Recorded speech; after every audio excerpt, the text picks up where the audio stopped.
Vsaka misel šteje. Rečeš človeku, stegne roko, rečeš, zdaj pomisli nekaj lepega, recimo je trdna, pa rečeš, zdaj pa pomisli nekaj groznega. Človek pomisli nekaj groznega in roka gre kar takoj dol. Pogleš na YouTube, pa pogledaš še danes živeče lovce in nabiralce, recimo pleme Hadza, pa jih pogledaš, kako se gibajo. Noben ima takih težav, kot jih imamo mi. Kaj opažate pri ljudeh, ki pridejo na vaše delavnice oziroma na vadbeno kliniko? Kje se največkrat zaciklamo? Način življenja, ki ga imamo, nas poje dobesedno. Služba, skrb za družino in je že konec dneva. Pa kaj menite, da nas vse skupaj vedno žene, da imamo to? Moramo. To je pohlep. Jaz se včasih sprašujem, zakaj nam narava dala ta razum, da smo nadvrsta. Smo ustvarjali dobre stvari, pa smo tudi veliko slabih stvari ustvarjali, ker nas bo na koncu evolucijsko gledano mogoče pogubile.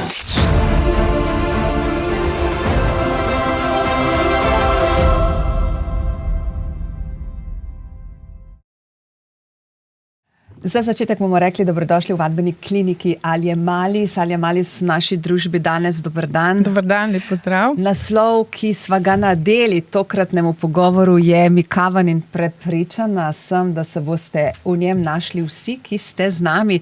Kako unesti in najti več življenja v življenju? Res je. Recept iščemo. Alja, dobrodošli. Sami recepti, ljudje bi radi veliko receptov, bližnjic, kako na čim lažji način. Ampak bližnjic ni, ne? Vsaj na dolgi rok, ne? Če želimo nekaj doseči oziroma obdržati, kar dosežemo. Ja, se pa da na nek način, da ni treba zdaj celega dneva posvetiti nekim spremembam, ne?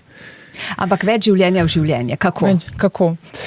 Jaz zdaj, ko sem že kar lepo 40 plus, ugotavljam, koliko je zame pomembno, da imam neko dnevno rutino, ki mi ne vzame prav nekega dodatnega časa, da ohranjam svoje zdravje in vitalnost.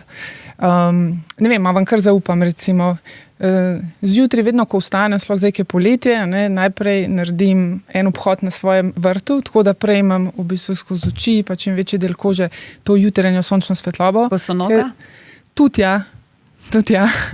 Tako da to je pol minutke, minutka, pogledam tiste svoje rastline, vzamem ponavadi s sabo še muco, ki se stiskava, in šele potem recimo si naredim zajtrk ali pa kavico, ker najpomembnejše je, kakšen signal naše telo oziroma možgani dobijo takoj zjutraj.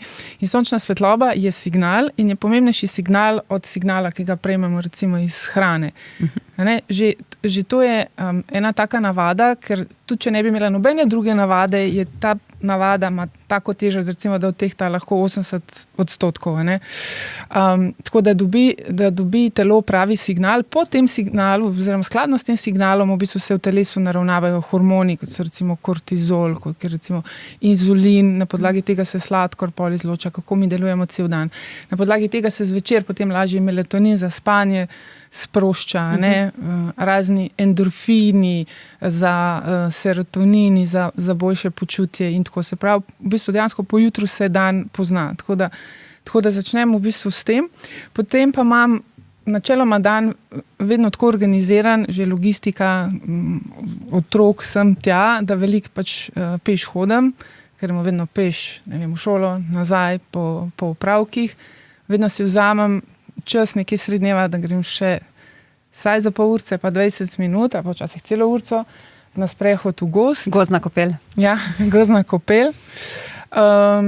Tako da imam, tudi stopnice imam v hiši, se mi zdi zelo praktično, potem skozi nekaj po stopnicah gor, po stopnicah dol, ker pravijo, da če narediš vsake pol ure ali pa vsako uro 10 počepov, da več narediš, kot če hodiš, ne vem, kakšne treninge izvajati, 2-3 tedensko in da se tam učiš, že s tem veliko narediš. Tako da tudi, ko nima stopnic, si vzame, ne vem, takrat vsakič, ko gre, se dvigne od pisalne mize, pa gre nekaj pit na WC, hop, še 10 počepov, da pospešiš malo srce, metabolizem mišice, in se to, potem na dolgi rok se take malenkosti potem recimo veliko poznajo. Pa ste ciljno naravnani, se pravi 10 000 ali več korakov na dan, ali niste obsedeni, štev sem na uri? Sem bila obsedena, ja, sem to spremljala. Zdaj niti ne nosim več te pametne ure zaradi sevanja pa telefona toliko sabo, ampak sem vedno pol videla sploh v tem spomladi, poleti, jeseni, ker smo več zunaj, da je bilo teh korakov tudi pol veliko več, ne? Tudi 15,000, 20,000. Tako da jih je bilo tudi po zimi, jih je bilo 10,000, tako da sem pol v bistvu nehala to gledati. Pak sem imela obdobje. Prejle ste rekli, da je zelo pomembno, kako se zbudimo, ta prvi stik z naravo oziroma svetlobo, ampak veliko ljudi najprej pogleda v telefon in zapade v novice, ki največkrat niso najboljše. Kaj s tem naredimo telesu? Tukaj imamo dva problema. Eno je to, ker telefonu daje pretežno belo-modro svetlobo. V naravi pa zjutraj ni bele modre svetlobe, ne, bolj rdeča, infrardeča, manj modre svetlobe in že v štartu zaženemo v bistvu preveč teh stresnih hormonov, ne, preveč kortizola. Organizem ima postopno, ne, se v bistvu zaženejo motori in tako ga že na vse zgodi ga v bistvu preobremenimo. Plus jaz opazim, če bi gledala kakšne stresne novice, tako zavzdihujem, kar je znak, da se telo po stresu resetira. Tako da zjutraj je res pomembno, tudi da ne prežgemo takih teh klasičnih let luči, ampak da res probamo stopiti v stik s to zunanjo jutranjo svetlobo. Zdaj v trenutnem času, ki je sončni vzhod okrog 5, pa še neki, je najbolj dragocena ta prva, pa tudi druga ura po sončnem vzhodu. Tukaj dobimo največje terapevtske učinke, sploh v prvi uri, ki je največ te rdeče pa infrardeče, ki delujejo direktno na naše mitohondrije, to so v bistvu celične elektrarne in jih tako v bistvu proizvedemo lahko potem več energije z njimi, pa manj tega stresa v obliki prostih radikalov se tvori, tako da smo čez dan bolj učinkoviti. Hkrati se pa tudi v bistvu telo pripravi na potem opoldansko ali pa poletno močnejše sonce. Tako da ljudje, ki nosijo recimo sončna očala, je zelo fajn, da zjutraj, ko še ni UV svetlobe, sploh prve 2 ure, da ne nosijo sončnih očal, ker si tako v bistvu prav blokirajo najbolj naravno in brezplačno terapijo, ki jo lahko prejmejo. Tako da zjutraj se potem telo v bistvu nastavi, pripravi v bistvu kožo, da nas potem tudi kasneje recimo potencialno ne upeče, ne, ko smo na soncu. Ker pa je pomembno, da smo tudi del UV svetlobe. Kaj pa budilka, ki nas dobesedno vrže iz postelje? Kako pa to vpliva na nas? Jaz imam budilko za spanje. Ampak res je. Kaj to pomeni? 8:40 začne delati budilka, da tudi otroci slišijo, zdaj pa zadnji čas, da še tisto preberemo, kar je za prebrati, da se objamemo, da se postiskamo. Ker tudi mama ima pol svoj ritual za večer pred spanjem. Ja, in potem tudi jaz najkasneje 21:30 imam svoj čas, da grem v posteljo in počasi zaspim. Tako da nikoli nimam potem budilke zjutraj. Če je kaj nujnega, recimo tako kot danes sem jo imela, ampak sem se vsem prej zbudila. Ne? In tudi pri mojih 2 otrocih težim k temu, da se naravno zjutraj zbujeta, ker večina otrok premalo spi. In tudi zdaj je malo verljivo, ko je dan tako dolg. Sploh, ker to spomladansko uro še vedno zamikamo, ne? Ker nismo zdaj v bistvu na pravem času, pa si v bistvu imamo zdaj predolg dan. Zdaj, če bi živeli, ne vem, severno v Nemčiji, bi imeli še daljši dan. Ampak to ne pomeni, da moramo iti tako pozno spat, pa da pa, ne vem, samo 3-4 ure spimo. Zvečer si pa v bistvu umetno zmanjšam svetlobo, se pravi zatemnitvene zavese, si dam gor tudi oranžna očala, da ne prihaja modra svetloba, tako da potem z lahkoto zaspim in tudi po noči mora biti čista tema. Zvečer mora biti odsotnost kakršnekoli modre svetlobe, se pravi klasične te bele luči, vse imamo oranžno ali pa rdeče, pa tako bolj minimalno, tako pridušno, da bi sveča gorela na ta način. O higieni spanja bova zagotovo še v nadaljevanju, že ker ste omenili, kako pomembna je ura odhoda v posteljo? Zelo, ena najpomembnejših stvari poleg tega sončnega vzhoda. Ja.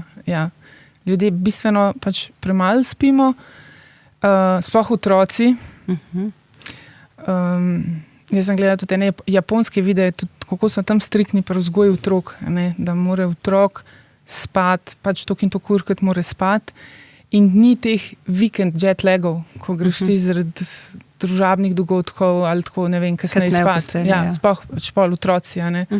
Tako da mi tudi, ko imamo vikende, pa ko so počitnice, se kdaj se malo popusti, pa nismo tako striktni zvečer, samo več ali manj, če zdaj to zamika, ne vem, 20 minut pa ure, ampak več pa ne popuščam. Da se te ure zamikajo, tudi da ima telo ima pač ta svoj ritem in telo, pač ta bioritem, cirkadiani ritem, ne ve, a je zdaj sredi tedna ali je zdaj vikend. Ne? Na enak način deluje.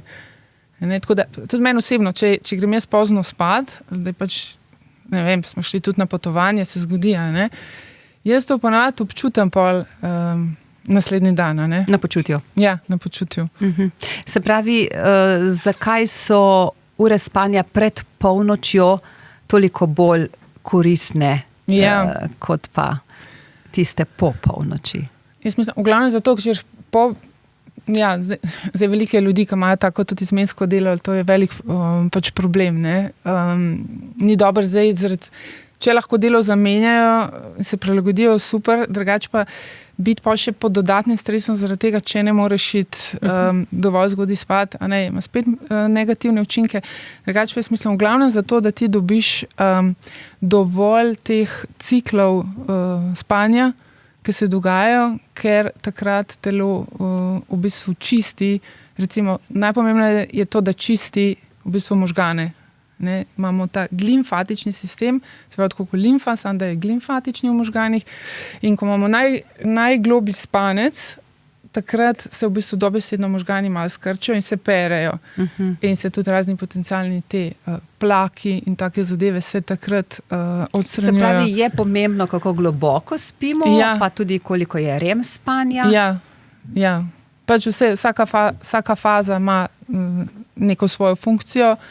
Pomembno je, da imamo dovolj teh faz, da dovolj časa spimo in za odraslega človeka je to še vedno nekje 6 do 8 ali pa 9 ur nekateri. Pa spet več kot toliko je pa spet ni okej. Ker preveč stvari pa zastaja v sistemu. Ne? Veliko ljudi jamra danes, da ne spijo, da se prebujajo, da se zbujajo utrujeni. Ja. Higiena spanja je ključ do dobrega počutja, bi lahko rekli. Kako si lahko pomagamo? Tukaj sta dve ključni zadevi. Eno je to, kar sem omenjala, večerna svetloba. Jaz sem imela tudi prej težave za zaspati, pa vsak reče, to nima veze, ampak če probaš, pa vztrajaš od nekaterih 3 dni, nekateri recimo vsaj 7 dni, da redno, da 2 uri pred spanjem, da zmanjšaš svetlobo, pa tisto 1 uro pred spanjem res, da ni zaslono ali da imaš te filtre na zaslonih, da je vse oranžno. To je ena stvar, ne? Boš bistveno lažje zaspal.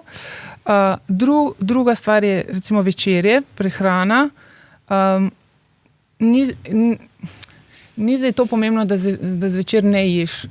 Da ješ recimo 2 uri pred spanjem in da toliko poješ recimo tudi nekaj lahkih beljakovin, da nisi potem že lačen, ko greš spat. Ker nekaterim ljudem, tako sploh ženskam, pa mogoče ženskam v perimenopauzi ali pa recimo po 40, ali pa tudi vidim, po 30 imajo te težave. Po noči recimo potem tam 3-4 recimo pade sladkor, lahko pod nivo in potem telo v bistvu s kortizolom dvigne funkcije telesne. In to je v bistvu ta stresni zakon, to bi se moglo zjutraj zgoditi, da nas dvigne, da smo mi aktivni, delovni, budni. Ne? Nas pa v bistvu po noči pred rami se zbudimo takrat. Ali pa slabše spimo, se premetavamo. Vse to lahko pride tudi iz drugih razlogov, lahko pač kombinacija pač z vsem stresom, ki se nam dogaja.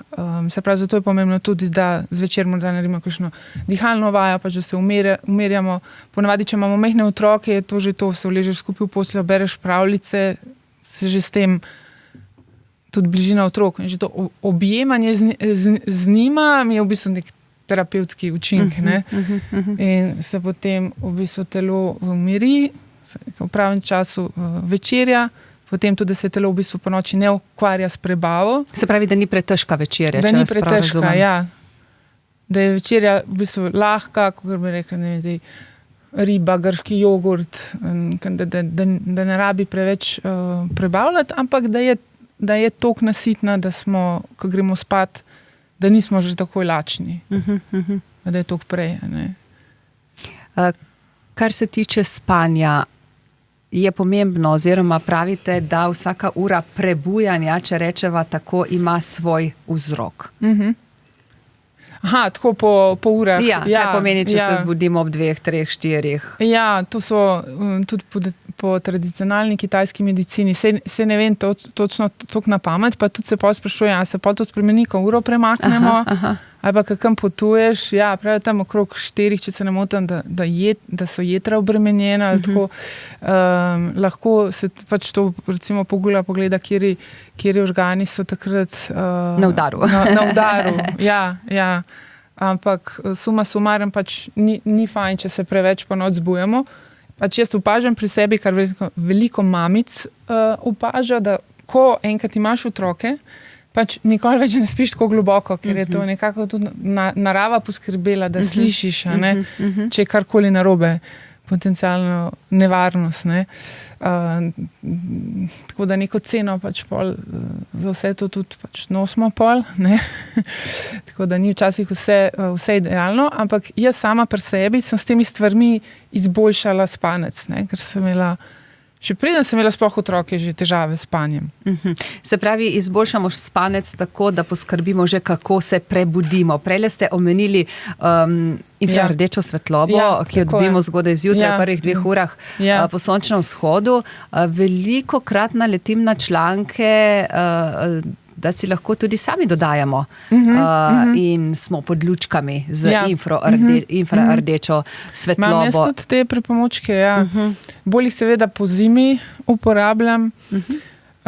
Sicer ne vem, če toliko imajo močen vpliv na ta cirkadiani status, ne, da te toliko prepričajo to časovno, to cirkadiano uro v možganih, kaj se dogaja, ampak sigurno je boljše zjutraj, recimo po zimi, ko pa ostaneš ob 6, pa je še trdna tema, da si prižgeš te rdeče luči, pa te terapevtske rdeče luči, kot da prižigaš pač klasične modre luči. Veliko ljudi tudi zanimivo v takem času zimskem hodi recimo v fitness pred službo, ne vem, 6 zjutraj, recimo, da zaradi tega tudi prej vstanejo, da manj spijo, ne, je že en minus, potem to močno umetno svetlobo, ko niti še zunaj ni svetlobe, obsevajo telo, plus v fitness prostorih je vedno pač visoko frekvenčno ta sevanja, ta nenaravna sevanja, kakor je pač Wi-Fi, Bluetooth in podobni. Pa tudi dostikrat gibanje na napravah ni posnema sicer naravno gibanje, samo če ti hodiš po tekaški stezi, se tebi tla pod nogami premikajo, v naravi se pa ti odrivaš, pa hodiš naprej. Mal drugačen vzorc hoje ustvarjaš, malo bolj obremenjuješ to mišico, psojaš, ker je že zaradi sedenja. Dostikrat toga, tako da veliko bolj pač priporočam gibanje zunaj, kakor se le da, pa pod čim bolj, tudi če je umetna svetloba, da je čim bolj podobna naravni svetlobi, tako kot so bile v 90-ih žarnice na žarilno nitko. Ampak pravite gibanje zunaj, vsak dan znova pa pravzaprav beremo, kako pomembne so. Prejle ste omenila perimenopauzo, menopauzo, pa tudi kasnejša leta vaje za moč. Vaje za moč so zaželene, ne pretirano, to je lahko že dvigovanje otrok, pa breben, ki so okoli hiše, potem se pa zelo veliko naredi za lastno telesno težo. Odvisno, v kakšen gravitacijski položaj se postaviš. Ti imaš lahko biceps, lahko krepiš pač v takem položaju, lahko pa imaš recimo v naravi tisti drog, ki se otroci okrog vrtijo, pa se pod njega tako postaviš, pa se gor dviguješ in je recimo še vedno z lastno težo, ampak je ta lastna teža veliko težja, ker tukaj v bistvu ne premaguješ, tukaj premaguješ samo ta del roke, ali pa če kje držiš v roki, tam pa v bistvu celo telo s tem dviguješ. Tako da samo malo moraš zamenjati položaj glede na gravitacijo, pa v bistvu svojim sposobnostim primerno. Tukaj tudi govorim, ženske dostakrat imajo težave z inkontinenco, s tem, da jim medenični organi dol pritiskajo in potem, ko naredijo neko tako vajo, nek tak gib, dostakrat zadržijo dih na ta način, ustvarijo pač prekomeren pritisk v trebuhu pa v medenici in na ta način lahko v bistvu si poslabšujejo te simptome, namesto da bi jih izboljšvale, potiskajo recimo organe navzven. Se pravi, je zelo pomembno dihanje pri sami vadbi. Dihanje, tako. Zelo pomembno, se to zelo preprosto, da probamo pred nekim gibom že izdihant, oziroma stisnant, izdihant. Stojko rečejo temu pač, blow before you go, kar je sicer se uporablja, da se ne pije pač pred vožnjo, blow before you go, da pihaš. Ne? Jaz včasih rečem, ker se tako fajn sliši, ampak da dejansko izdihneš, malo aktiviraš trebušne mišice, predno narediš nek gib. Ampak to isto velja ne samo pri telovadbi, ampak tudi, ko dvigneš otroka, ko se vstaneš iz stola, ko dvigneš vrečko v trgovini, recimo, ker taki gibi Govorite pravzaprav o tem, da bi morali bolj zavestno živeti. Se pravi, ne dvignem vrečko v trgovini, ampak delamo vse avtomatsko. Vse delamo avtomatsko, ampak ne zavedajoč se, da konec koncev vplivamo tudi, pravite, hoja po stopnicah na mišice, na vadbo, vsaj delno. Kaj je vprašanje? Prav z tega vidika, da bi morali bolj zavestno početi vse, ampak preveč drvimo skozi včasih dan. Ljudje, ki jim to razlagam, kako morajo zdaj dihati, kako morajo imeti ravno hrbtenico, ki nekaj dvigajo, se sliši tako kot znanstvena fantastika. Ampak po eni strani, če to dlje časa pač razmišljaš o tem, pa ponavljaš, pride na avtopilot. Po drugi strani, če pa greš na YouTube, pa pogledaš še danes živeče lovce nabiralce, recimo pleme Hadza, v Afriki, pa jih pogledaš, kako se gibajo, delajo lep počep z ravno hrbtenico. Noben ima takih pač težav, kot jih imamo mi. Zanimivo, ne vem, nimajo zobne ščetke, pa če bi imeli gnile zobe, ne bi preživela. Tako da veliko stvari se lahko recimo tudi od njih naučimo. Mi smo to lanske počitnice dosti z otrokoma gledali, kako oni živimo, pa smo se malo probali pretvarjati med počitnicami, da smo tudi mi, da smo lovci in nabiralci, pa kako bi živeli, pa kako bi jedeli, pa kako bi spali. Samo nam je lahko pač v poduk, pač, kako se gibajo, kako se sklanjajo, ne ukrivijo tako hrbtenice, kot tudi ko otroci sedijo, ko odrasli sedijo, ravno sedijo.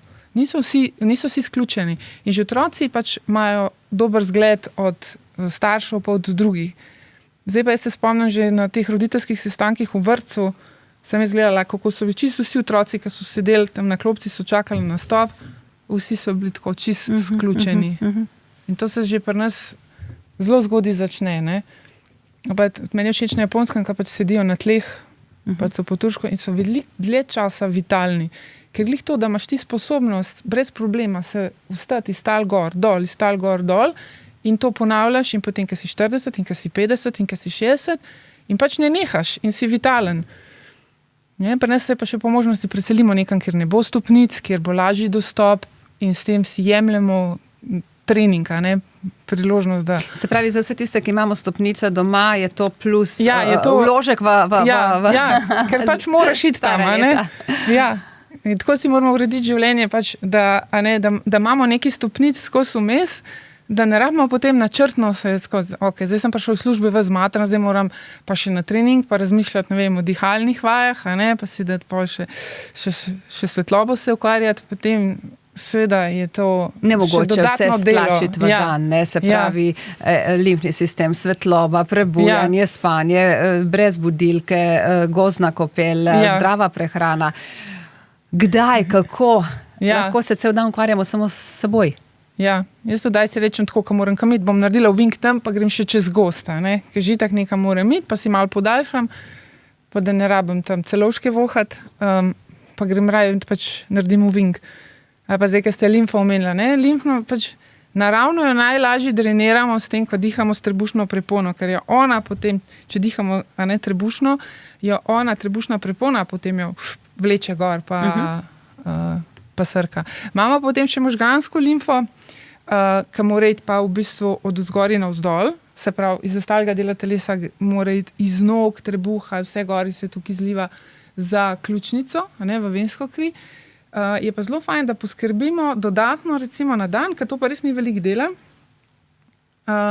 Recimo lahko med ščetkanjem zob, ali z navadno zobno ščetko, ali pa kar z električno, in še pomasiramo tlele od ušesa dol. Takole pomasiramo in s tem vplivamo dobro še na vagusni živec, če ga bomo kaj omenjali, pa ne druge možganske živce.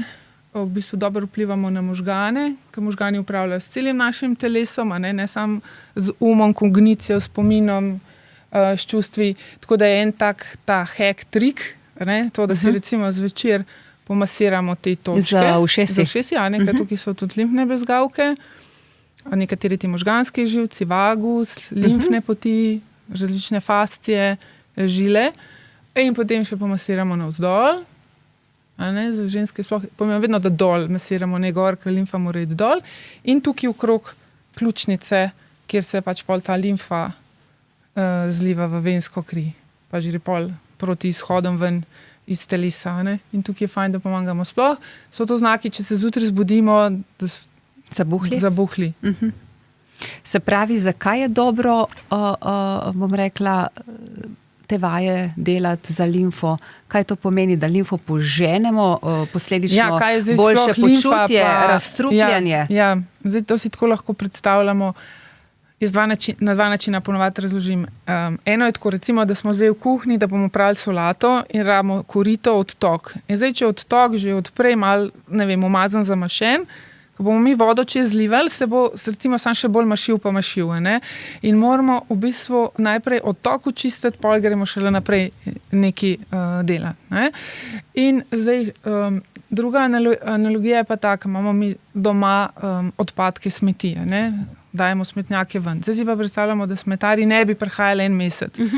Recimo, da bi imeli toliko smeti pred vhodom, da ne bi mogli sploh več prinesti novih vrečk iz trgovine noter. Tako v bistvu celice na ta način delujejo. Odpadki smeti pač morajo iti ven in če tam zastajajo, potem nove hranilne snovi ne morajo noter. Poleg tega pa, da nam te odpadki, ki se začnejo potem kopičiti, ne škodijo, da ne škodijo organov, jih pa telo varno shrani v maščobne celice, najraje okrog trebuha. Tako da včasih je problem maščobe okrog trebuha, pa ki se vsaka leta malo na trebuščku nabere, glih v tem, da ni dovolj limfnega pretoka in telo tam to skladišči. In je v bistvu prav, če že ne gre ven, da gre tja, da ne poškoduje organov. Ampak je pa fajn, da to spodbudimo. Včasih lahko ljudje samo, ko delajo na limfi, shujšajo potem, ker se razstrupijo.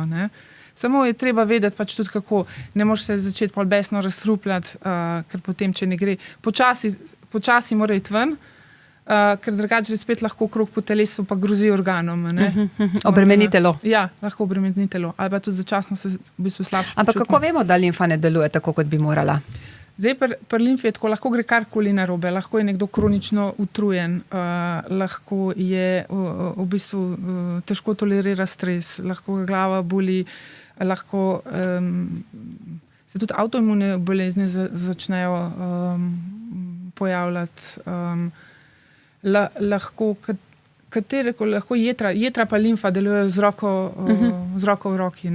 Se jedra v bistvu zapacajo, recimo zabašajo in potem karkoli drugega v telesu, katerekoli druge funkcije lahko vpliva na delovanje ščitnice, pač če imamo meglo v možganih, v glavnem, koliko energije imamo čez dan. Kaj boste rekli tistim, ki se zjutraj zbujajo utrujeni? Velikokrat slišimo, že zjutraj smo utrujeni, kar je pač morda malo zaskrbljujoče, da ne gremo, bom rekla, polni energije v nov dan. Se pravi, da se po noči ni telo očistilo, pa pripravljeno na nov dan. In v glavnem je vse to problem, kar sva že do zdaj govorila. In limfa, način življenja, svetloba, hrana. Z leti se pa to nabere in potem v bistvu dolga leta funkcioniraš, da je vse ok, ker telo nekje kompenzira, pa še ni opazno. Pa si ti misliš, če si nekaj 10 let počel ali pa 20 let, da je to sprejemljivo, potem pa kar naenkrat pa ne gre več čez, potem se pa čudimo. To ne pomeni, če nekaj gre čez, če se, ko smo v 20-ih, 30-ih, če se v redu počutimo, pa da imamo neke nezdrave navade, to ne pomeni, da bo to doživljenjsko tako. Doživljenjsko to lahko trajalo. Absolutno se z leti metabolizem upočasni in na telo določeni zunanji dražljaji delujejo drugače. Zaradi tega se upočasni, ker delamo določene stvari, ki nas najprej ne upočasnijo, pol pa nas, pa če jih ne bi počeli, se ne bi zdaj glih tako zaradi starosti upočasnili. Seveda ne moramo živeti neskončno, ampak veliko stvari se tako tudi v medicini pripisuje, to je zdaj že starostno. Pa zato, ker večina ljudi pri njih je tako starostno. Pa ko gremo primerjati, ne vem, z Hadza ljudstvom ali pa z nekim primitivnim ljudstvom v Južni Ameriki. Ki teh težav nimajo. Pa teh težav nimajo, ali pa z Japonci, ali pa gledaš te Blue Zones, te cone po svetu, ki je največ 100-letnikov. Pa se pa vprašaš, zakaj mi ne, zakaj oni ja. Zakaj oni ja in mi ampak ne? Mi se primerjamo, tukaj se primerjaš s prijateljicami, se primerjaš in je počem to rata pač normalno. Se pravi, zakaj oni ja, zakaj tako z lahkoto, tako vitalni dosežejo 100, če rečeva takole? Ja, če zgledamo, sem zadnjič premišljevala, sem gledala, če bi šli enkrat na Sardinijo, pa sem gledala, tudi pri njih je ta modra cona. In se potem zamisliš, pač, kako tam živijo. Prvo kot prvo je že toliko južneje dol, imajo tudi po zimi veliko več sonca, kot mi.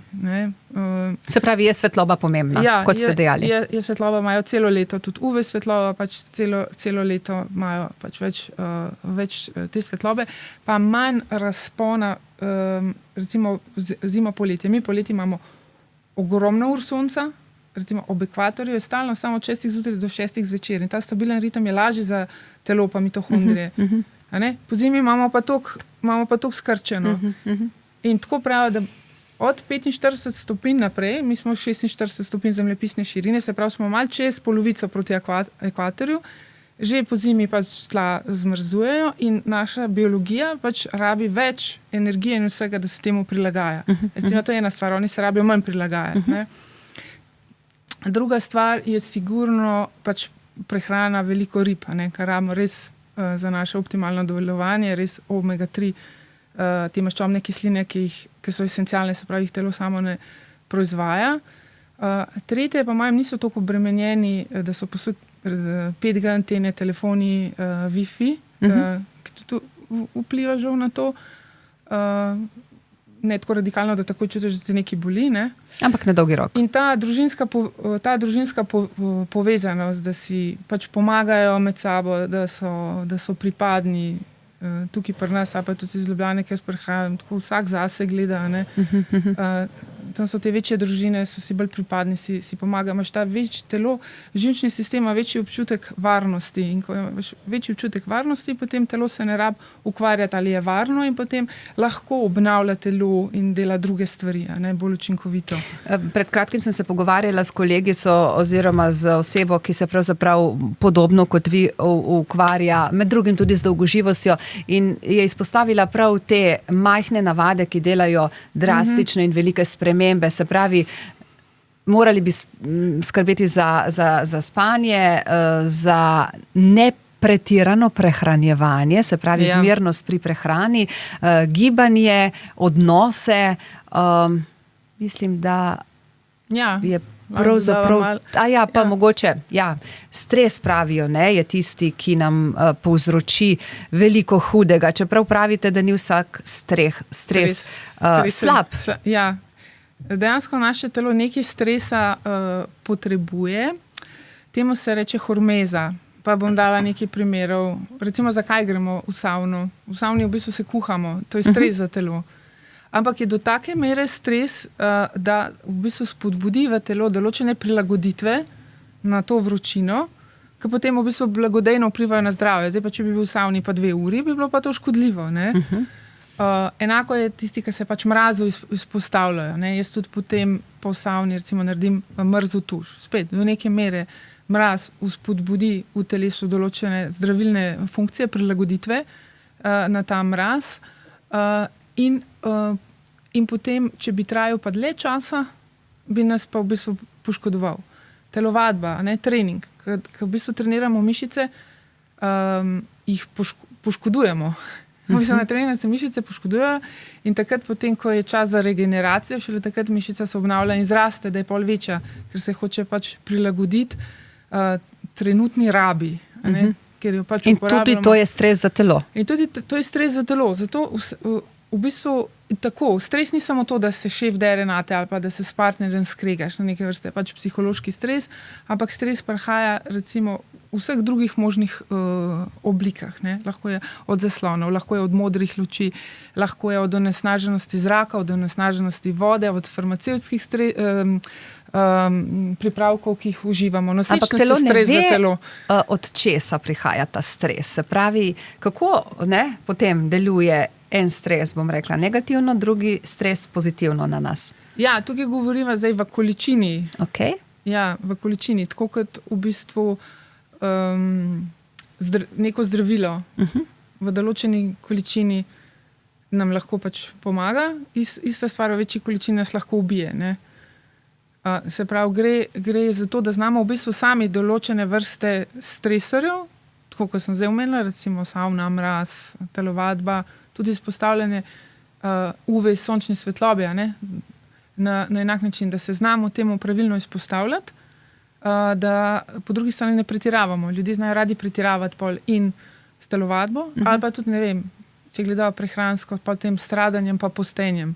Če telo že tako v stresu, tudi zaradi drugih stvari in potem se odločiš zdaj, da ga boš popravljal s tem, ko boš recimo stradal, se potem največkrat ne prilagodi tako, da zmanjša izločanje inzulina in začne porabljati maščobe, ampak da dvigne kortizol, adrenalin in greš ti na stresne hormone potem naprej. In lahko skuraš recimo nadledvično žlezo, če s tem recimo pretiravaš. Tako da neko je v bistvu zmerno ravnovesje. Niste zagovornik postenja ali pa prekinitvenega postenja? Bolj prekinitvenega postenja in to v bistvu način, da zvečer, tako kot se neka 2 uri pred spanjem, recimo nehamo jesti in potem, da to traja 12 ur ali pa 13. Sem bila jaz tudi pristač, da pač zjutraj odmikaš ta zajtrk, pa sem zdaj skozi to v bistvu cirkadiano medicino, biologijo, bi jo poimenovala, ugotovila, da se najbolj priporoča pa zagovarja, da je zjutraj pač takoj, ko se spostaviš sončni svetlobi, v roku pol ure zajtrk, ki je bogat pač beljakovinsko pa maščobno. In da se ne čaka. Čakaš pa pol vmes med obroki. Med obroki pa pač je fajn čim manj griskati. Tako da je post v bistvu med obroki pa do 12 ali pa 13 ur recimo od večerje do zajtrka. Veliko ljudi poznam, ki drži ta post kar 16 ur. To mislite, da je, da se v tem času potem že ustvari ta autofagija. Ja. Z autofagijo pravijo, da v bistvu se ne zgodi kar tako hiter, da v bistvu telo začne jesti svoje lastne slabe celice. Zdaj, tukaj so različne zagovorniki, različne teorije, pa tudi ljudje smo si med sabo zelo različni. Zdaj, če je nekdo nasplošno zdrav in se pri tem dobro počuti, lahko recimo prakticira tudi 8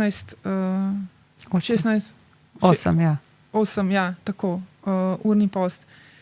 Nekdo, ki ima pa že zdaj recimo obremenjeno nadledvično žlezo, ima že zdaj težave, dostikrat tudi ženske pač po porodih, pa z neko kronično utrujenostjo in tako, pa potem moš pa iti prvo, če greš postopoma, zelo postopoma in v bistvu znati poslušati svoje telo.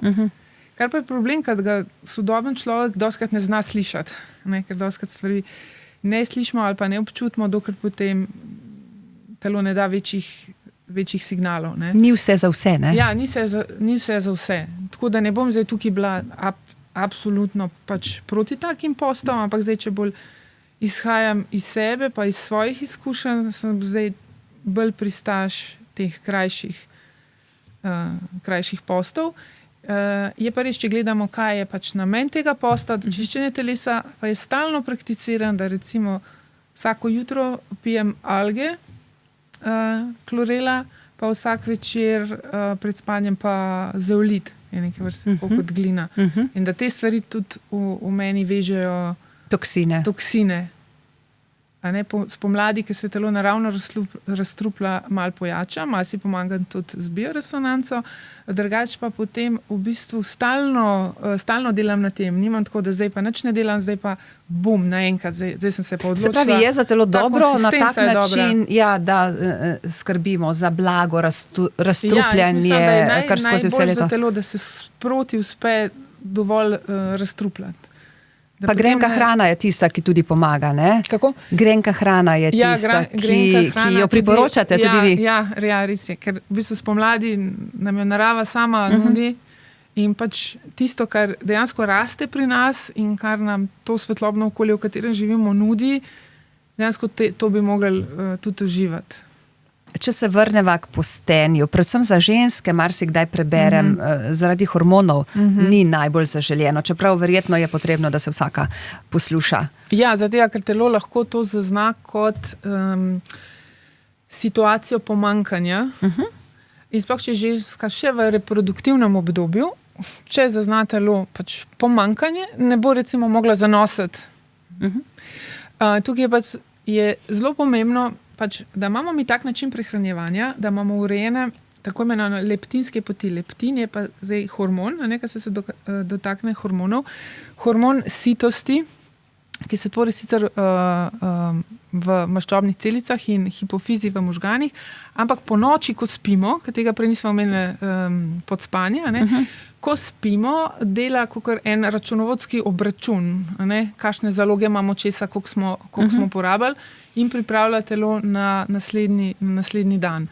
Tako da, če imamo neustrezno prehrano ali da se prekomerno nažiramo, lahko je pač telo rata neobčutljivo, tako kot pri inzulinu, je leptinska rezistenca, tako kot inzulinska rezistenca, ali pa če živimo v pomanjkanju, lahko potem zopet v bistvu dobi neustrezne signale, v bistvu ustrezne na nek način, da je telo živi v pomanjkanju in potem začasno ustavi določene funkcije in gleda samo na tiste, ki so najpomembnejše za preživetje. In zato nas lahko pač upočasni, ščitnica lahko začne počasneje delovati, ženska lahko ne zanosi ali pa cikli niso redni, ker se telo ukvarja v bistvu na nek način s preživetjem.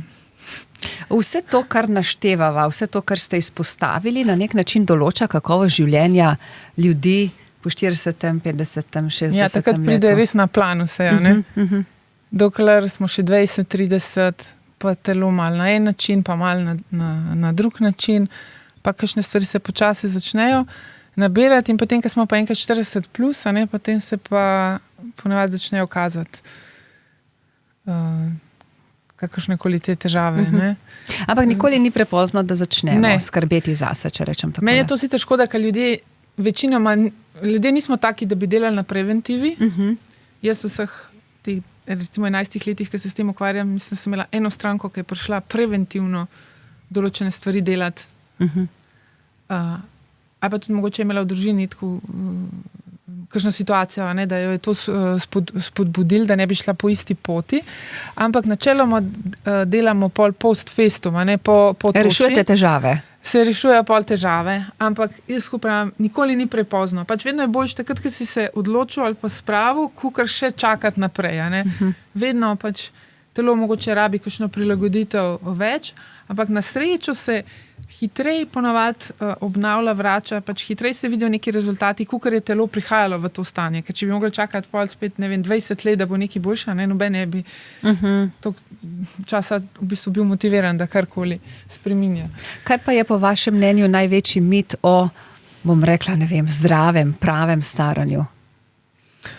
Največji mit? Ja, vse teh mitov je res... Se pravi, na kakšen način smo ljudje prepričani, da bi se počasneje stala. Da se spomnim. Mogoče je pač ti klasični, da manj ješ, da boš shujšal, to štetje kalorij, pač no pain, no gain, pač več moraš delati, trenirati, da bodo neki rezultati, ali pa da brez, ne bom zdaj rekla, brez zdravil ne gre, ker tukaj so posamezne situacije, ki jih je težko splošno generalizirati. Ampak je pa morje dodatnih, bom rekla, ne zdravil, ampak dodatkov raznoraznih, ki so preplavili splet in so prisotni, se jih uživa zato, da bi upočasnili, izboljšali, popravili. Kako vi gledate na to? Nekateri pravijo, vse dobimo v hrani, spet drugi zagovarjajo prehranska dopolnila. Ja, tukaj je zelo dvorezen meč, ker tudi ta industrija s prehranskimi dodatki je zelo močna in potem več ne veš, je neki marketing ali kaj telo dejansko rabi. Ker ko jemljemo vse povprek razne dodatke, lahko telo nehote še dodatno v bistvu obremenimo s tem. Zdaj, edini prehranski dodatek, ki ga res zagovarjam, so omega-3 maščobne kisline, se pravi ribje olje. Razen, če bi nam uspel 4 do 5 krat tedensko uživati ribe. To mislim, da nam ne. Ampak ta je res ključni, ker je to res tako pomembna maščobna kislina v našem telesu, ključna za pravilno delovanje celic, pa tudi za signalizacijo pač med hormoni in da telo lahko sprejema optimalno svetlobo, da to si ne moramo privoščiti, da nam jo primanjkuje. Se pravi, to se premalo opozarja. Zdaj, vse drugo je pa relativno. Mogoče včasih, da bi človek ugotovil točno, kaj potrebuje, lahko mogoče rečem, res kakšen dober bioresonančni terapevt, da pokaže, kaj primanjkuje. Pa spet se treba vprašati, zakaj nečesa primanjkuje, zakaj tisto telo več porablja, ali pa mogoče pa ne more absorbirati skozi črevo, pa je tam problem. Pa mi lahko še toliko in tega zmečemo vase, pa ne pride na cilj.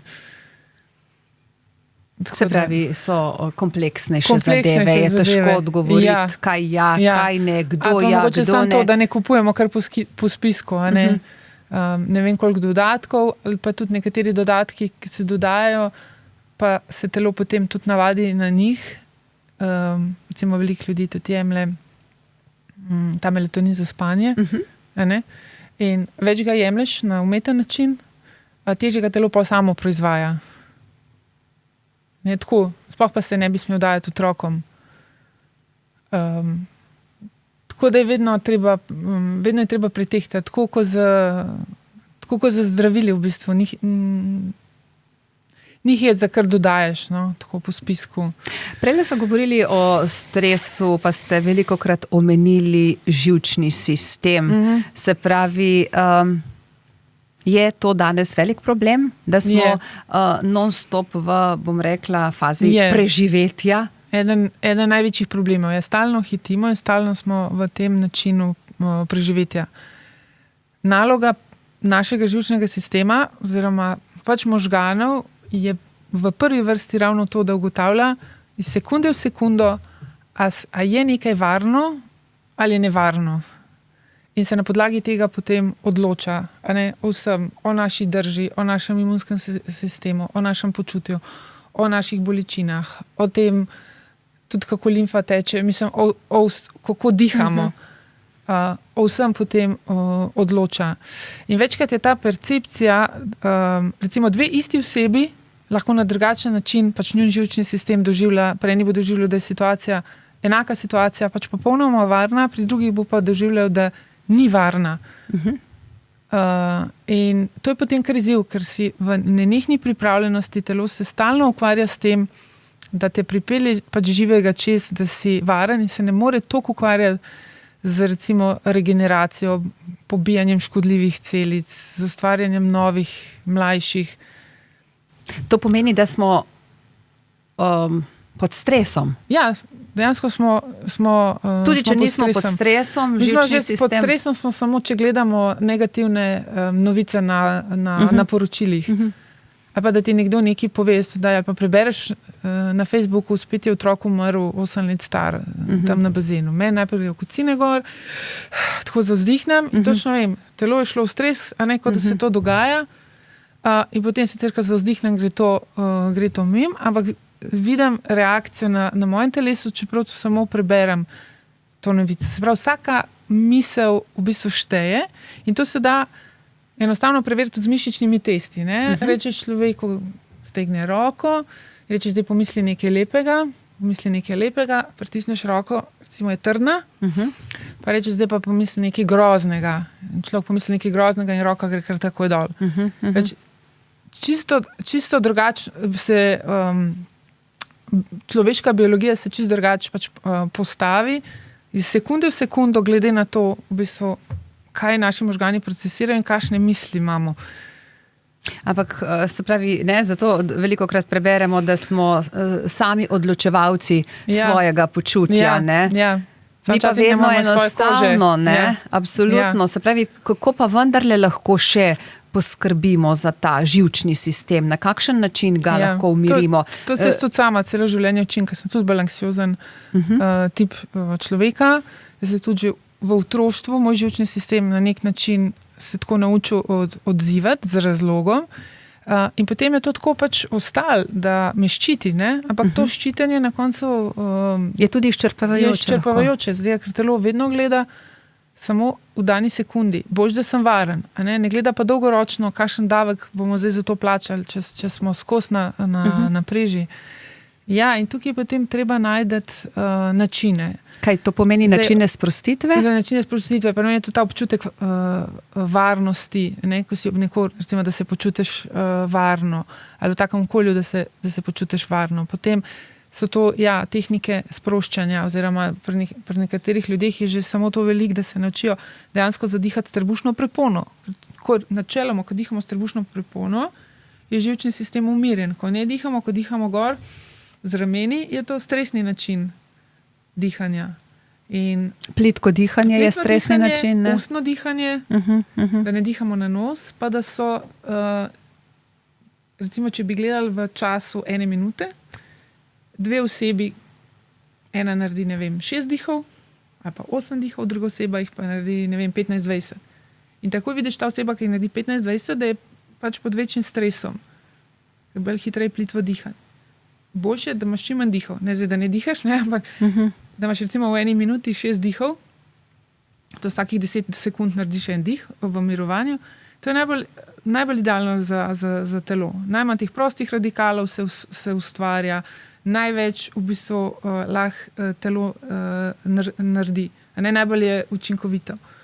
Tako da je pa pomembno tudi, koliko je pa dolg izdih. Če mi hočemo telo umiriti, moramo, če se tega zavedamo, moramo tako dihati, se pravi, da dihamo v trebuh, da dihamo skozi nos, pa da delamo izdih daljši, lahko čez usta, če delamo dihalno vajo, pa da si štejemo, recimo, da štejemo 1, 2, 3, 4 vdih, pa 1, 2, 3, 4, 5, 6 izdih. Se pravi, da je izdih daljši kot vdih. Ker tako deluje naše telo. Ko mi vdihujemo, se vedno rahlo se poveča srčni utrip, ko izdihujemo, se rahlo zmanjša. In tako mi načrtno potem zmanjšamo srčni utrip in umirjamo telo. Se pravi, lahko na ta način prelisičimo naš to je most. živčni sistem. Dih je v bistvu most do našega živčnega sistema, da lahko dejansko sami, da bi vzeli v bistvu stikalo ali daljinca in sami pri sebi to reguliramo. In si lahko tudi si damo prvo aplikacijo na telefonu, ki mi šteje breathe in, 4 sekunde, breathe out, pa neštejem 10 minut, pa ti šteje, recimo, in ti si to zadaš, da toliko časa to pač dihaš. In še to je recimo pomembno, da ti kaj z svojimi mislimi takrat počneš. Se zdaj nekdo, ki dela to prvič, se pokvaril s tem, kako diha. Pa, ki že to znaš, se pa recimo, da je to ob koncu dneva, je pa fajn, da imaš recimo take misli, zakaj si tisti dan hvaležen. Ker so to načeloma pozitivne misli. In potem to združiš, ker drugače misli ti spet uhajajo, kaj imam še pozno narediti, kaj moram zjutraj, kaj moram tam na sestanku in potem je to se pravi, pogledaš dobre strani stvari dneva. Ja, vedno pač nekaj najdeš. Če ne drugega, si še vedno živ. Nekaj dobrega pač je. Najdeš, kar je bilo dobrega tisti dan, tudi če si imel slab dan, najdeš pa vse. Okay, tudi če se mi je to zgodilo, še vedno še dobro, pa da se mi ni to. Pogledaš dobre plati in si misliš, zato sem hvaležen, zato. Hkrati pa delaš recimo to dihalno vajo, daljši izdih v trebuh in skozi nos. Se pravi, je pomembno, s kakšno mislijo zaspimo? Ja. Da nismo... Marsikdo piše dnevnik, ne? Ali pa, ali pa hvaležnico imajo ljudje. Se pravi, so to stvari, s pomočjo katerih vplivamo, ne nazadnje tudi na spanje. Ja, jaz mislim pač večer nekako bi mogli znati pač potegniti črto pa izklopiti, kakor se pač da slabe stvari, ker itak, kar si do tiste ure rešil, ostalo boš pa naslednji dan. Tako nimaš vpliva na nekaj, probaš tisto odmisliti, vem, tudi meni, ko se nekaj zgodi, je težko, da je to zelo težko. In probamo na ta način umiriti dih. Še dodaten trigger za to sproščanje je pa lahko tako, da naredimo dvojni vdih. Da naredimo vdih in še en. In pa a ne to da tudi velik, močen signal živčnemu sistemu, da se sprostimo, ker načelno ta zavzdih je sama pri sebi, odkar vem za to vajo, ga opažam, a ne, da vedno tako, kaj nekaj stresnega ali pa kaj nekaj preberem negativnega, mi telo samo to naredi. Kaj pa meditacija, yoga pred spanjem? Ja, mislim, jaz te stvari vse pač priporočam, zagovarjam.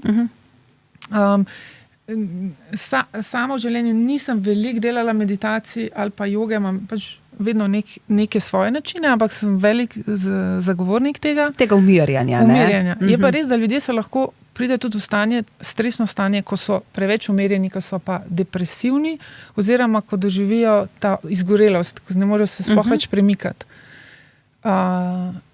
In tukaj pa ni več ta fight or flight, ampak gre za ta tako imenovani freeze, zamrznjenost.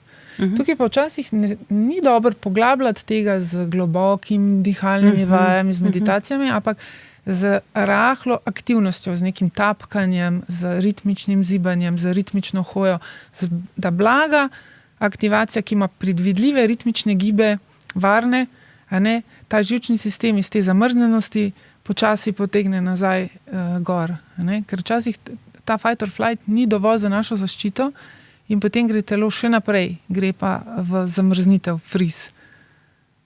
Lahko je branje, ki te umiri. Ja, če tudi to ni ravno kriminalka.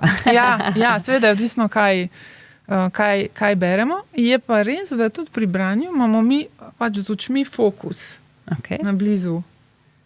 Fokus na blizu ponavadi pomeni stresni odziv, ker tudi tako, če bi bil v naravi, če ti gledaš tako panoramsko, tako skeniraš kruci, vse ok, si umiren, čim gledaš nekaj na fokus, nekaj se tam dogaja, nekaj moraš rešiti. Tako da sej večkrat ljudi berejo, pa te potem uspava, pa tako lahko, pa pri nekom tudi tako deluje, pač, da sploh, če je taka vsebina, da te zelo pritegne, dvigneš malo to simpatično delovanje živčevja, ker kaj se pa zdaj dogaja, kaj pa je tukaj in je lahko kontra učinek. Včasih pomaga ta panoramski pogled, da se zazreš lahko nekam v daljavo, lahko skozi okno in tako razpršiš pogled. In v tem položaju recimo delaš dihalne vaje. Ali pa, zdaj, če bi tako gledali prav, kako smo živeli včasih, pa tudi, ker še ni bilo ognja, bi se lahko pač sam pogovarjali, družili, objemali. Molili so za skupno mizo, ne? Ja, tako, bravo. Bili hvaležni za to, da imajo nekaj na mizi. Na nek način so nevede pripravljali živčni sistem na umiritev. Včasih so vse to delali nevede, tako kot imajo živali še vedno to naravno pamet. Jaz pravim, živali so v bistvu pametnejše od nas. Na nek način znajo pač poskrbeti zase, ne da bi o tem razmišljali. Pa kaj menite, da nas vse skupaj vedno žene, da imamo to? Moramo. To je pohlep. Jaz se včasih sprašujem, zakaj nam narava dala ta razum, da smo nadvrsta, ker smo v bistvu smo ustvarjali dobre stvari, pa smo tudi veliko slabih stvari ustvarjali, ker nas bo na koncu evolucijsko gledano mogoče pogubile. In hkrati se je ustvaril ta pohlep. Meni je to recimo zanimivo, Had za ljudstvo, ki sem ga prej omenjala, ti lovci nabiralci, oni živijo v naravi, za naravo in ne gledajo, kje je njihova meja, kje je ta meja. Itak se selijo glede na vreme, glede na razmere, ki bodo dobili hrano. Mi smo pa tako pohlepni. Kdo nam dal pravico, da si mi lastimo kos zemlje na tem planetu, ki bi v bistvu mogli biti vse od vseh. In je tle meja, in če daš ti za centimeter čez, potem so sodbe na sodišče, stres, denar rabiš, to, vojne, ki so se dogajale, ki se še dogajajo.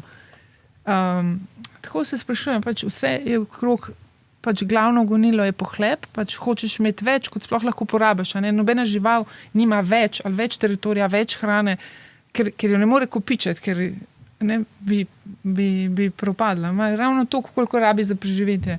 Pri nas je pa tako, sredstva so za vse, ampak eni imajo ogromno, eni imajo pa komaj, da komaj živijo. Ampak eni se zadovoljijo s tem, da imajo ravno dovolj, drugim ni nikoli dovolj. Ja, tako smo neuravnovešeni. Je tudi nek način, kako živčni sistem doživlja varnost. Se ne počutijo varno, če imajo sam tok, morajo imeti še tok in še tok. Ampak ta živčni sistem je naučen? Ja, naučen, ja. Ja, to je ta občutek varnosti, to je prirojeno. Veliko ostalega je pa bolj tudi pridobljeno. Kakšen vzgled imamo od staršev, od okolice. Ker otrok veliko kopira podzavestno. Imamo te zrcalne nevrone, starše. In kako dihajo, in kako hodijo, kako delajo, ker je to način preživetja. Podzavestno kopiraš vse. In potem se to dostikrat pripisuje genetiki, pa se pa ugotavlja, da v bistvu tudi včasih posvojeni otroci potem zgledajo ali pa določene stvari prevzamejo. Navade, ja. Kaj bi danes naredili drugače, mi vsi, da bi nam lahko bilo jutri boljše? Tako za $1 milijon. Kaj je vaš nasvet? Vprašanje. Jaz mislim, da bi bilo jutri boljše, da bi mogli danes delati več na otrocih. Ker jaz tudi zdaj, če to delam na sebi, dajem na nek način zgled, v bistvu to, kar delam na sebi, koliko časa bom jaz še živela, ampak za boljši jutri je to predvsem zgled za moja 2 otroka in kako bom jaz to naprej prenesla. In to jaz tukaj vidim, da se to zelo slabo prenaša, oziroma te navade, da gre iz generacijo v generacijo, je slabše. Tudi, če gledamo gibalne sposobnosti otrok, kognitivne, vse pada.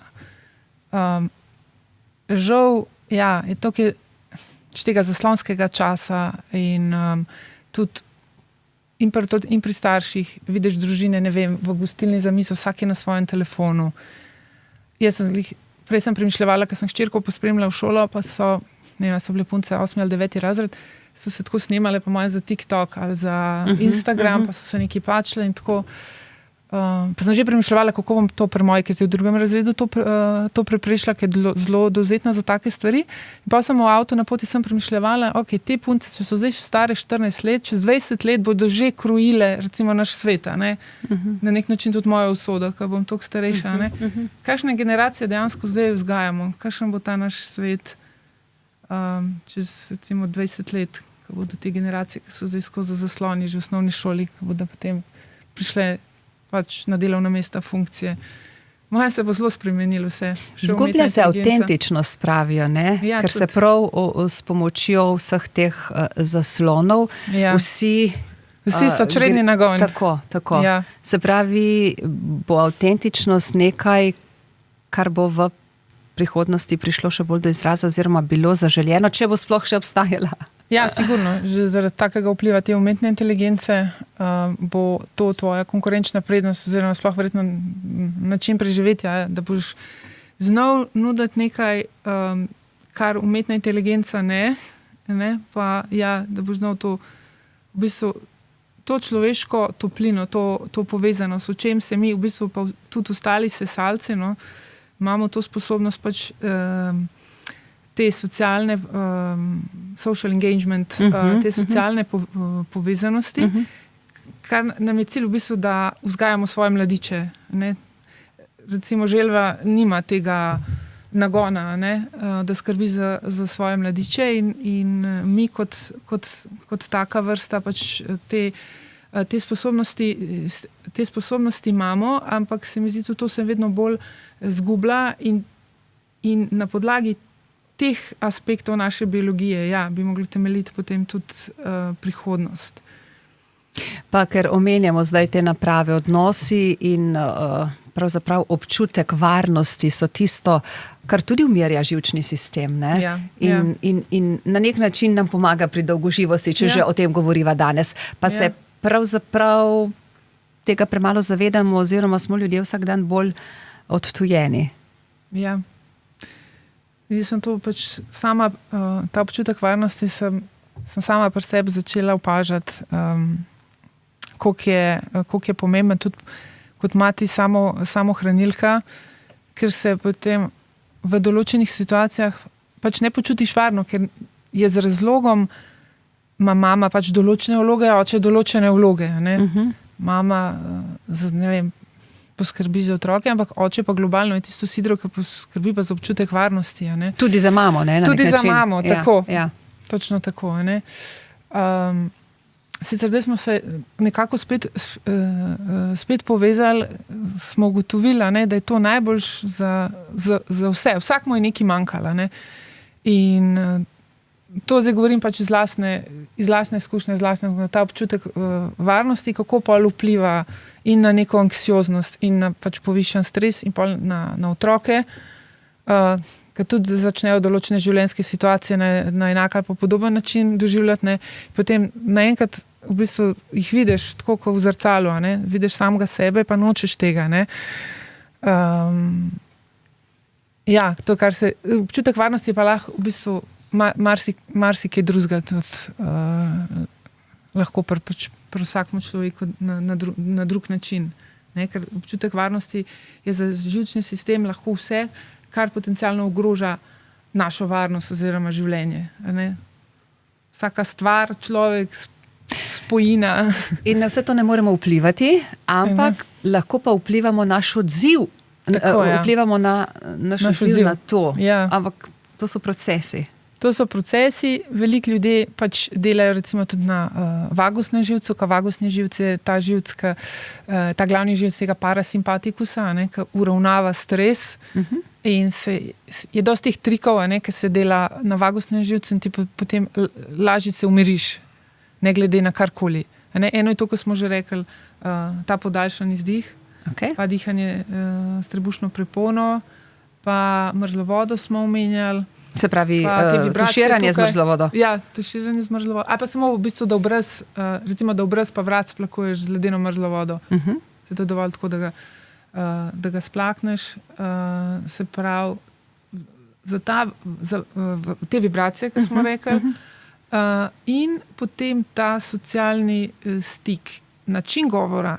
Recimo, ta način govora, ki ga imajo mamice, ki se tako ki mamice, tisti ton glasu, ki otroka v bistvu umiri. Ker se nekdo s takim glasom s tabo pogovarja, ima živčni sistem čisto drugačen odziv, kot če je ta glas, ki bolj umirjen, grozi nekaj. Recimo ker dejansko imamo v srednjem ušesu ene posebne take mehne mišice, v bistvu, ki zaznavajo ton glasu in potem se živčni sistem odloča nekaj, je varno ali ni varno. Ne? In zdaj se spomnim pač moje, recimo, porodne zgodbe pri drugem porodu, na kakšen način sem jaz zbrala svojo dulo, ker zdaj gledam za nazaj, jaz sem zbrala na podlagi glasu, ker me je njen glas tako pomirjal. Je imela tak melodičen, tak umirjen glas. In sem rekla, jaz sem, kad njo slišam, jaz sem že mirna. In varna. In to mi je bil večjo težo dal, kot če bi ena imela, ne vem, kakšne vse reference, mislim, se jih imela ona tudi, ampak ta občutek glasu, jaz ne bom nikoli pozabila in to je mene, tako kot tiskaj ne znaš pojasniti, zakaj sem jaz izbrala, ne vem zakaj, telo ti pove, ampak je bil glas. Se pravi, to pač človeško telo, ta občutek varnosti je na ta način narejen. Ne mora biti tak, so tudi obstajajo terapije za regulacijo živčnega sistema, Safe and Sound System se recimo imenuje, ki z določenimi pač zvoki, z določenimi višino tonov, tudi ki se daje otrokom, ki to poslušajo, ali pa odraslim, potem s to terapijo recimo pomagajo regulirati, umirjati živčni sistem. Za vse teh tehnik pa načinov je ogromen, ampak jaz sem zdaj glas izpostavila, pa to socialno povezanost, to veliko o tem govori dr. Stephen Porges, ta polivagalna teorija, ampak da ne bomo šli preveč v detalje, to imamo te pač naprednejši sesalci, tak način, ki skrbimo za svoje mladiče, in preko tega sistema, preko vagusnega živca, preko takšnih vaj, takšnih tehnik, potem lahko pomagamo na to, na kakšne reakcije ima naše telo, ki jih z zavestnim umom ne moramo prepričati. Recimo. Se pravi, ukvarjanje z živcem vagusa. Se pravi, so razne tehnike. Teorije, napotki, tehnike, kako prek njega vplivati na boljše počutje. Ja. In to so stvari, ki jih je potrebno verjetno ponavljati oziroma vzeti za svoje. Kako pomembne so rutine pri tem, ker ponavadi delamo teden, 2, 3 in potem gremo na stara pota. Jaz mislim, odvisno, koliko je nekdo v težki situaciji in kaj mu je manjše ali večje zlo.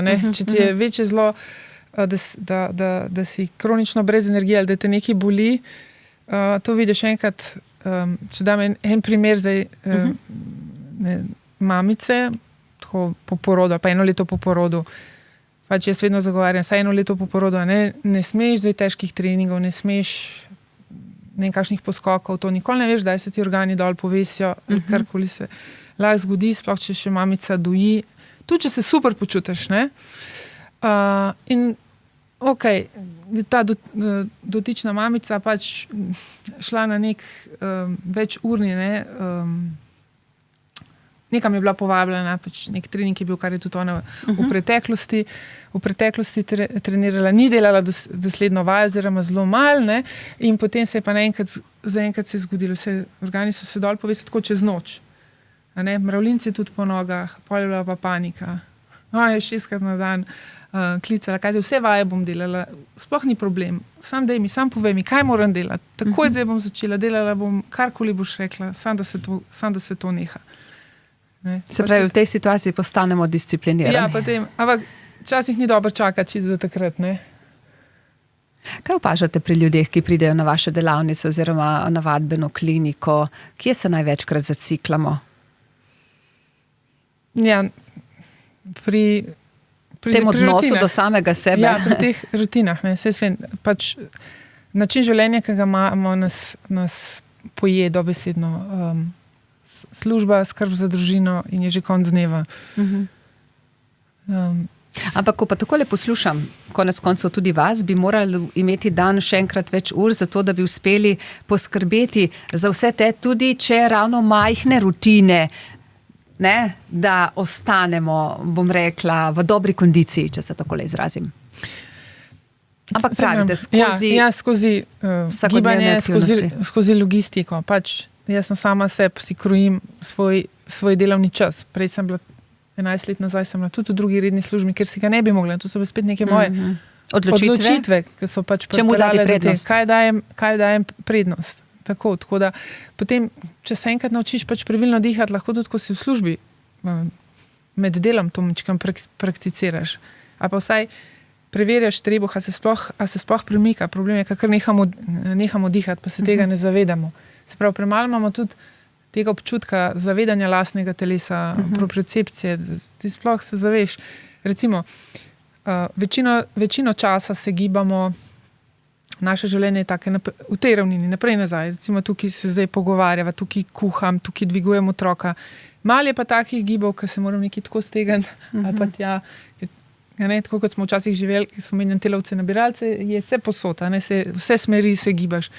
Ja, in potem rata. Tudi za možgane je dobro, da naredimo nekaj drugače, kot smo vajeni, Tako, in potem ne moš več dihati optimalno s trebušno prepono. Ženskam grejo prej v nosečnosti mišice naravnost, ker so te strani, ker je toliko togo. Ne, tako da jaz nalaž, če moram vzeti knjigo iz police, pa jo ne bom tako vzela, ampak se bom tako obrnila, da jo bom mogla tako vzeti, ker tako moram stegniti roko, zakaj jo ne bi enkrat še tako, da se pretegnem tukaj, pa ne rabim pol dodatne vaje delati, zato da se pretegujem. Ne, ko nekaj delaš, recimo tudi samo čiščenje hiše, sem enkrat posnela en video, pač med tem, ko čiščeš tla, pa delaš rotacije trupa, pa delaš za trebušne mišice, pa kako se sklanjaš, pa se v pravilen počep, pa lahko že samo iz teh osnovnih dnevnih opravil narediš veliko za sebe, ne? Pa tudi, da se z ravnim hrbtom skloniš dol, ne? Da nisi izključen in tako. Že s tem veliko narediš, da otroka, ko ga dvigneš, da ga na pravilen način. Potem ne rabiš veliko dodajati, ker veliko težav pride že ravno iz tega, ker se na napačen način gibamo skozi dan, pa ker veliko sedimo. Ne, tako, ko se nekaj greš vmes po stopnicah. Ko greš na WC, narediš še 10 počepov zraven. Noben te ne vidi. Noben ne bo opazil, da te dlje časa ni. Ampak ogromna naložba za zdravje. Na dolgi rok se to sešteva. Ne, če kdo to zdaj posluša, ki je še v zgodnjih 30-ih in na tak način potem nadaljuje, pa se tudi navadi na tak način živeti, potem mogoče po 40 ne bo rabil teh nasvetov. Ne? Veliko govorimo o tem, kaj bi morali, ampak nismo pa izpostavili, da je počitek tudi tisti, ki mora biti vključen v tole dnevno rutino, pa ga ponavadi ni, ne? Ker smo v službi, potem je gost, potem so otroci, potem so treningi, potem je večerja, se pravi, je pa regeneracija nujna, ne glede na to, ali vadimo ali ne. Pravijo, da popoldanskemu počitku se skoraj ne bi smeli odpovedati. Ja. Jaz si vzamem, mi smo si tam okrog 12, nekaj čas za kosilo in še za ta nek dodatni sprehod, in takrat si ob 12 si jaz nikoli ne bom stranke naročila. Okay. Popoldne takrat, ko lahko, pa bi rekla, take it or leave it. Takrat, ker vem, ker če zjutraj pač že tako zgodaj vstanem in potem par strank, jaz čutim, da sem veliko že dala od sebe in da rabite odmor. Več rabim, rabim odmor, rabim, da pač vse in potem spet zalaufam. Se pravi, je počitek del vašega dneva. Ja. Samo tako lahko date verjetno tudi strankam, ki pridejo popoldne več, kot bi sicer, ne? Ampak potrebno se je disciplinirati, potrebno je odsedeti, odležati, počivati brez občutka krivde, ponavadi pa nas nekaj žene. Gledam vsak dan idealno, da imam nekaj časa zase, nekaj časa, da predam svetu, drugim ljudem, pa seveda nekaj časa za svoje otroka.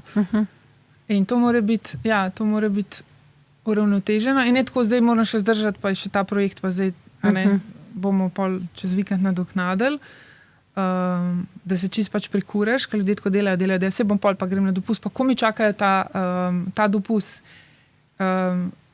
Jaz nikoli nisem tako delala, da bi rabila, zdaj pa res rabim dopust. Greš na dopust, ampak nisem nič bolj ali manj utrujena. Ker probam na sprotni ravni. Pač. Pa ste vedno to znali? Tudi že ne se učiš tudi. Tudi preden sem imela otroke, vse mogoče bilo tako na nek način lažji.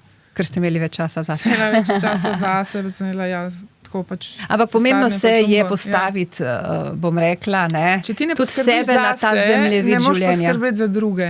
Tudi v avionu ti rečejo, najprej daš masko s kisikom sebi, pol šele otroku.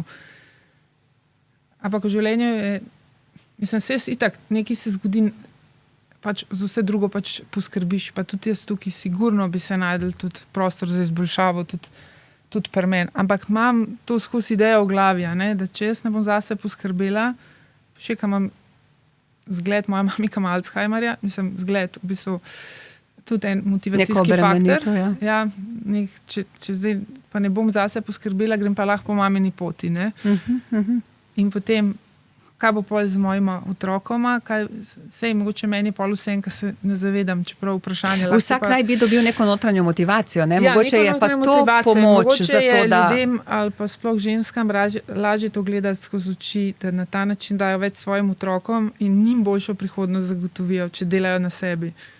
Sploh pa manjši otroci še kopirajo živčni sistem svoje mame. Ne? Če mama ni v redu, tudi otrok ne bo v redu, ker ko spužva, to vse črpa.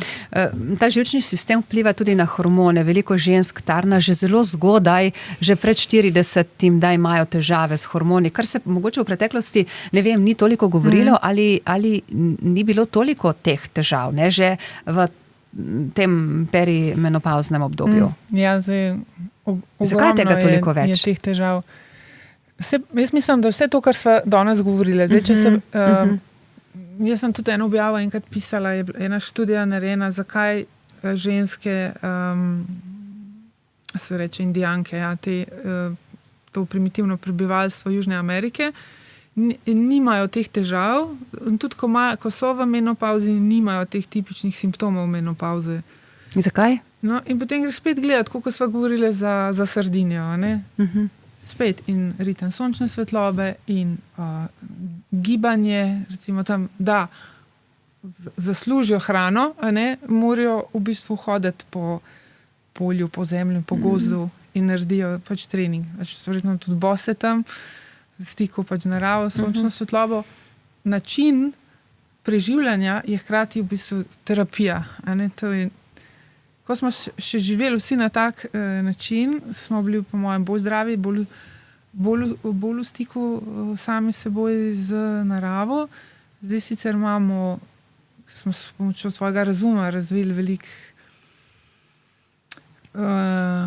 veliko nekega udobja, a pa umetnega udobja, ne, ki ga imamo, pa avtomobile, pa stroje, ki delajo namesto nas, ne, pa zaslone. Po drugi strani pa skozi tekmujemo, da je vedno več tega in plačujemo nek dolgoročni davek na zdravju. In potem se seveda zdravimo za zdravili.